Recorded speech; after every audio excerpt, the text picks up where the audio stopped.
নমস্কার। আজ এই চিকেন স্টুর মতনই বলা চলে করছি।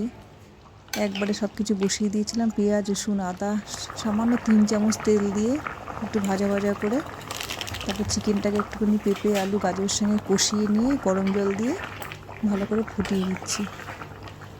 আর না, একদম কম মশলা কম উপকরণ দিয়ে করছি, পাতলা টেলটেলে ঝোল। ডুমো ডুমো করে পেঁপে দিয়েছি, একটু গাজর আর আলু দিয়ে এইভাবে চিকেনটাকে ভালো করে ফুটিয়ে নিচ্ছি। আমার একদম তেল মশলা খাওয়া মানা, তাই এরকম পাতলা পাতলা ঝোল রান্না করছি। 2-1টা কাঁচা লঙ্কাও চিড়ে দিয়েছি, কিন্তু গোলমরিচটা বেশি দেওয়া হয়েছে।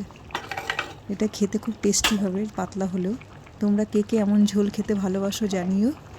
ভিডিওটি তোমাদের কেমন লাগলো সেটাও জানিও। যারা যারা ভিডিওটি দেখলে সবাইকে ধন্যবাদ।